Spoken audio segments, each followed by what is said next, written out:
Halo, sebelumnya kenalin nama aku Sheryl. Di video kali ini aku pengen ngebahas gimana caranya aku mendapat izin kedua orang tuaku untuk bekerja sebagai seorang pramugari.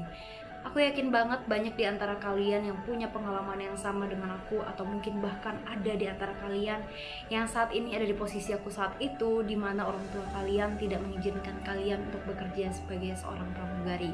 Tapi hari ini kalian gak usah takut, gak usah khawatir, karena aku bakal memberi kalian tips dan trik secara gratis untuk meluluhkan hati kedua orang tua kalian. Oke, sebelum aku masuk ke tips dan triknya, aku pengen kalian tahu sebenarnya nggak cuma orang tua kalian, tapi masih banyak banget orang yang berpikir bahwa pekerjaan ini adalah pekerjaan yang paling menyeramkan dan pekerjaan yang memiliki tingkat resiko kecelakaan yang tinggi. Tapi tahu nggak sih, aku pernah baca satu artikel di mana artikel ini mengatakan bahwa transportasi udara adalah salah satu transportasi yang paling aman di dunia dibandingkan transportasi yang lainnya, di mana risiko kecelakaan itu lebih besar dari rumah kalian menuju bandara dibandingkan dari bandara satu ke bandara lainnya. Kalau misalnya pengen kita bandingkan, itu sebenarnya kecelakaan di darat itu jauh lebih banyak dibandingkan kecelakaan di udara atau kecelakaan pesawat, bisa kita bilang. Cuma sayangnya, bedanya berita kecelakaan pesawat itu biasanya jauh lebih heboh dan berlarut-larut. Biasanya tuh lama, bisa lebih dari sebulan, 2 bulan, bahkan biasanya lebih dari setahun tuh beritanya selalu terulang-ulang, padahal dengan kecelakaan yang sama. Beda halnya dengan kecelakaan di darat yang biasanya tuh kayak cuma sehari udah kelar, dan biasanya hanya tersebar di salah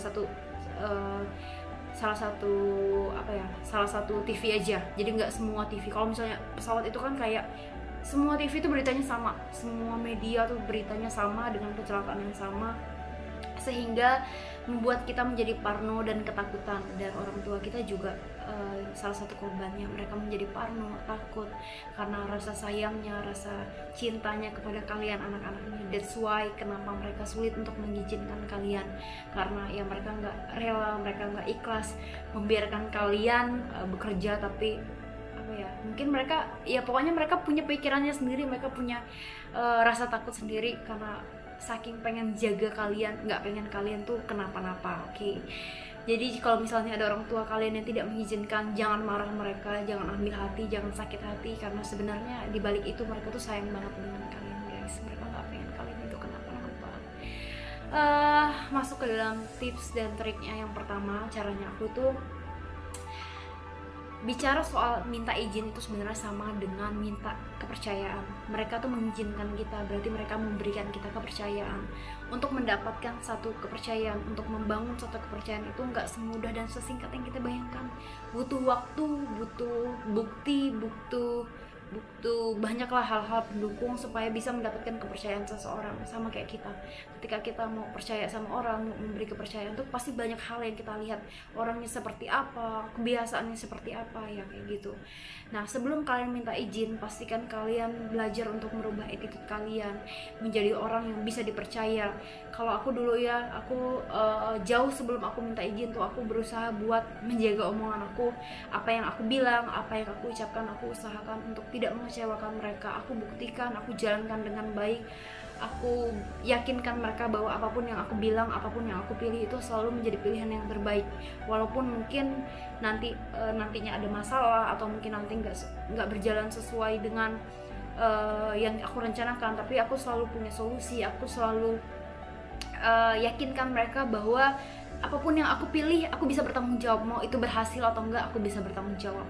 Kalian harus juga membangun rasa kepercayaan itu kepada orang tua kalian dari hal-hal kecil, dari hal-hal sepele, dari kalian sekolah, kalian gak bolos sekolah, kalian tunjukin kalau kalian bekerja dengan baik, sekolah dengan baik. Itu nanti akan menjadi salah satu faktor untuk mempermudah izin kalian. Kayak mereka percaya dengan kalian, mereka percaya dengan pilihan kalian tuh pasti pilihan yang terbaik, kayak gitu. Jadi kalian nggak bisa, kalau misalnya selama ini kalian anaknya manja, pilihan kalian tuh maksudnya apa-apa kalian masih minta bantu orang tua, terus tiba-tiba kalian mau jadi pramugari atau mau bekerja, itu orang tua kalian pasti jadi takut dan parno, kayak anak aku bisa nggak ya, bisa bekerja nggak ya. Mereka pasti jadi apa ya, mikir yang enggak tentang kalian. Mereka pasti mikirnya anak aku bisa nggak ya, kayak gitu. Jadi usahakan bangun rasa kepercayaan dari awal, nggak yang tiba-tiba datang aku pengen jadi pramugari, aku udah dewasa, aku udah bisa bekerja. Pasti mereka bakal kaget dan nggak semudah itu bisa percaya dengan kalian. Oke. Jadi tips yang pertama adalah membangun rasa percaya. Yang kedua, beri mereka penjelasan yang mudah diterima dan masuk akal. Ya, alasan-alasan ringan lah ya, kayak aku pengen jadi pramugari mah, aku pengen bekerja, aku pengen mandiri. Ya, alasan-alasan dasar, mereka juga pasti bisa terima itu.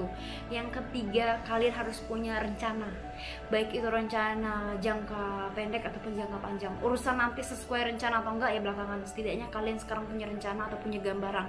Bilang sama orang tua kalian, aku pengen jadi pramugari 4 tahun ya, gaji pramugari itu lumayan, aku janji aku mau nabung, nanti uangnya aku bisa pakai buat kuliah atau uangnya bisa aku pakai buat bisnis, dan setelah 4 tahun aku mau bangun bisnis aku sendiri atau aku mau melanjutin kuliah, kayak gitu. Pasti mereka juga jauh lebih tenang, kayak oh oke, ternyata anak aku udah dewasa, cara pikirnya sudah beda, mereka punya rencananya, mereka semakin lebih tenang, tahu bahwa kalian tidak lama bekerja sebagai pramugari. Mau urusan nanti kalian nambah kontrak atau enggak itu belakangan, yang penting kalian saat itu punya gambaran gimana nanti atau rencana kalian ke depannya. Oke, itu adalah tips dan trik yang ketiga. Yang keempat, tunjukkan kalau kalian benar-benar niat untuk menjadi pramugari. Dari ya cara bicara kalian dirubah, kemudian tingkah laku kalian yang mungkin tadinya kayak anak kecil yang childish, kayak tidak bisa menyelesaikan masalah sendiri, sekarang kalian harus berubah. Kalau misalnya ada masalah, sebisa mungkin kalian nggak ngadu ke orang tua, selesaikan dulu. Kalau misalnya udah benar-benar nggak bisa, baru kalian ngadu ke orang tua. Aku jarang banget ya ngadu masalah ke orang tua, kecuali masalah itu selesai, pasti baru aku ceritakan, Pak Ma, kemarin aku gini-gini loh, tapi tenang, sekarang masalahnya udah selesai. Jadi nggak menceritakan masalah tuh di saat kalian lagi ada masalahnya. Selama kalian masih bisa handle, selama kalian masih bisa menyelesaikan masalah kalian sendiri, selesaikan itu sendiri, supaya orang tua kalian tidak banyak pikiran, tidak banyak nggak jadi mikir kalian yang nggak berpikir kalian anak yang manja. Oke, itu adalah 4 tips yang paling ampuh menurut aku. Mungkin nanti kalau misalnya aku ingat tips-tips lainnya, aku bakal tulis lagi di bawah di komentar atau mungkin di description box. Dan kalian yang punya pengalaman yang sama dengan aku, atau mungkin kalian punya tips dan trik lain, kalian boleh komen di bawah biar teman-teman yang lain juga bisa baca, bisa sharing di bawah. Kalau misalnya ada salah-salah kata, aku mohon maaf. Kalau misalnya ada perilaku aku yang kurang berkenan, silakan tulis di bawah biar next aku perbaiki. Kalau misalnya kalian ada request video baru atau request video-video yang kalian mungkin masih penasaran, silahkan tulis di bawah. Cuma itu aja yang pengen aku sampaikan. Emang closingnya agak jelek banget ya, tiba-tiba langsung selesai aja pembicaraannya, karena aku udah gak tahu lagi mau ngomong apa guys. Aku kayak tiba-tiba buyar, padahal perasaan aku tadi banyak yang pengen aku bicarakan. Tapi ya udahlah, biar ini singkat, padat, dan jelas. Sampai di sini, jangan lupa share, subscribe, dan sampai jumpa lagi.